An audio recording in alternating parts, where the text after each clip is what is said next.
Greetings, people of Earth. Welcome back. My name is Jax, and today we are going to discuss chapter 45 in the Tao Te Ching. How do I illustrate that very well? Perfect. This one is called Order Under Heaven. It has concepts very much about perfection. We're talking about sort of the idea of perfection, how it is perceived. There are 5 important concepts in this chapter that we're going to go into. And like most of these chapters, I want to talk about the macro and the micro, which is the things that apply to our society and to the universe in general. And then we're also going to talk about ourself and perfection and those kinds of things. So we're just going to kind of jump right into it and see how we go. So first of all, perfection. The Tao is sort of regarded, if you don't know what Tao is, maybe go back and watch a few more of these episodes. But essentially, I like to think of the Tao as sort of the universal flow. I think of it as the universe. It is this sort of binding energy. It is all-encompassing. You can kind of think of it as everything and nothing at the same time, sort of. There's lots of great people who explain what the Tao is better than I do, but one interpretation of it is that perfection is the Tao. Like the Tao is perfection, which is kind of obviously quite an abstract concept.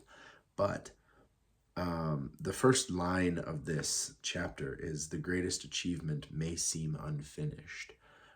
There are other interpretations of it, but it basically is usually the greatest perfection may seem flawed, something along those lines.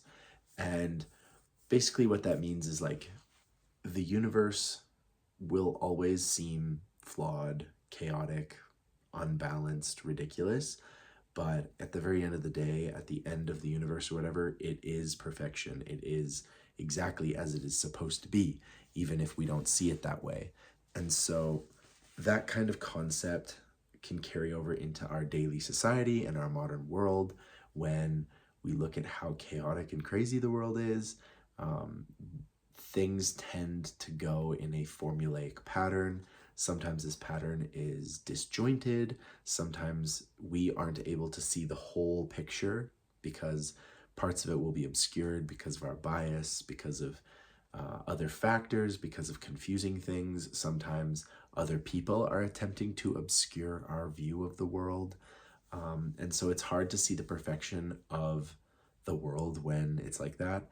And don't misinterpret me when I say the world is perfect, because that in itself sounds flawed and it sounds very incorrect, especially if you're anyone who watches the mainstream news or any of those things. You can say like, well, how the heck does this doesn't seem perfect. There's so many problems in the world.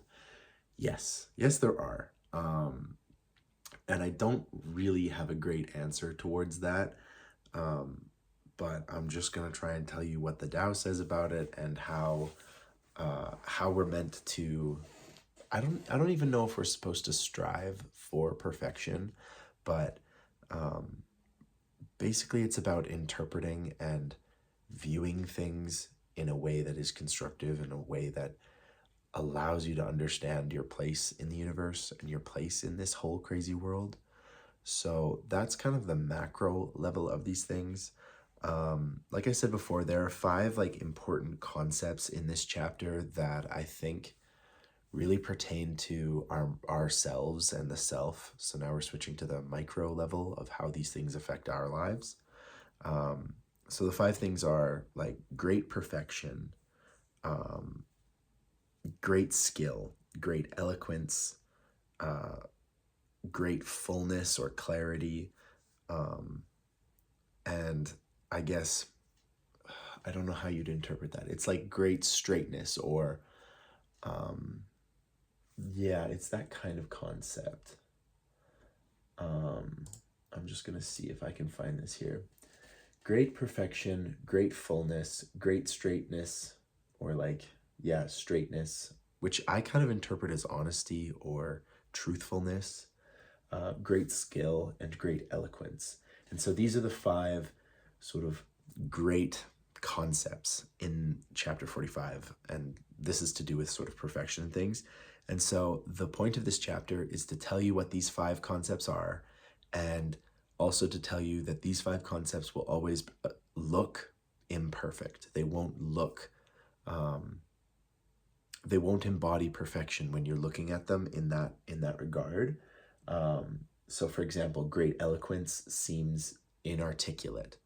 And those kinds of concepts are again difficult to wrap your head around, but essentially what you're doing is you're looking at a concept like this and you are seeing its imperfections, but you're also understanding that it is perfect in its own way. You know, fundamentally, it is perfection.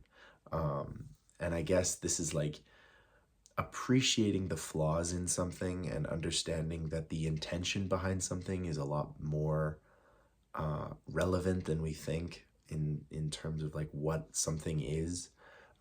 There's a concept in Japanese, and I cannot remember the name of it, but it's the idea that an imperfection can make something more perfect, or because of the crack in the teapot, something is perfect, and that damage or that imperfection makes it that much more beautiful and that much more itself and truthful and honest.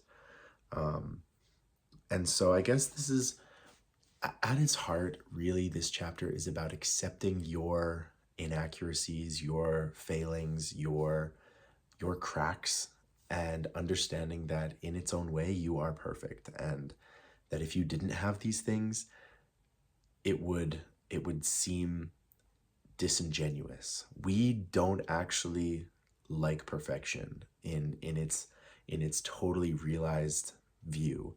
You know, when we see like an absolutely perfect specimen of whatever, or a beautiful face or a beautiful object, we might admire it for a minute, but unless it has some kind of character towards it, humans really aren't interested. And you can look at reality shows where one of the contestants has like a very compelling story. You know, they've been through so much, they've had so many difficulties in their lives, and yet they embody that perfection, and it makes us so much more attracted to them than the perfect, beautiful 6'4" volleyball playing sculpted guy. You know, like we're a lot more interested in the genuine, real story. And true perfection is boring. True perfection is not what we're interested in.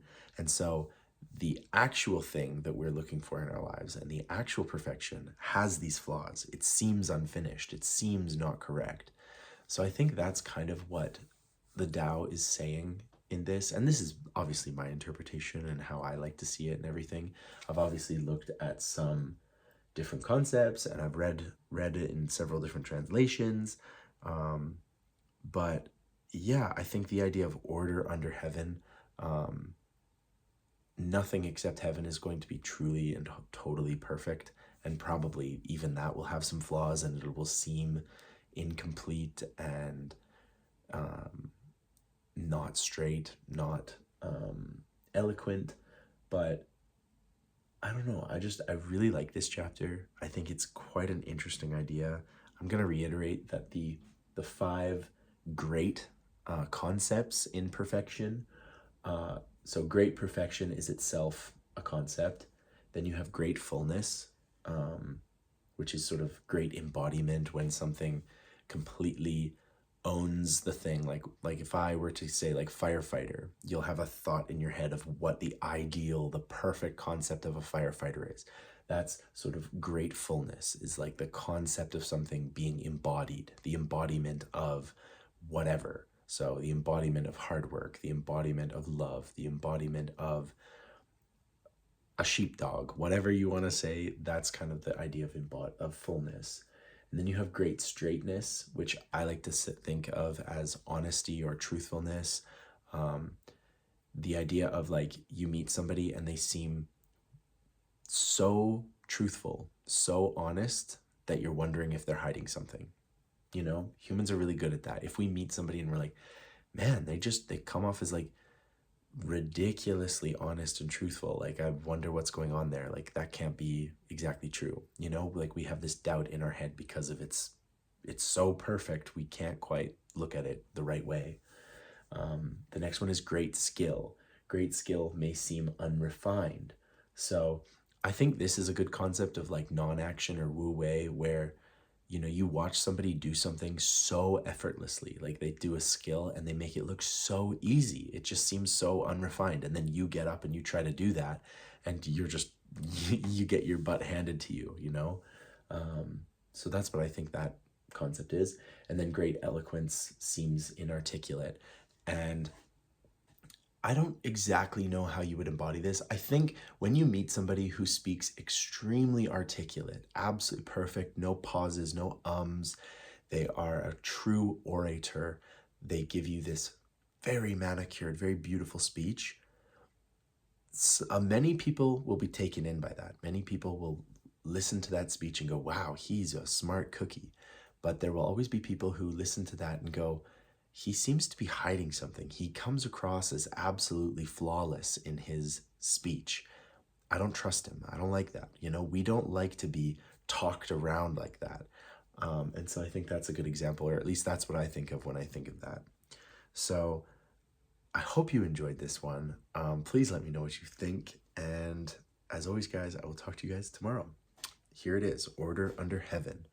The greatest achievement may seem unfinished, but its application is endless. Total fullness may seem empty, but its application is endless.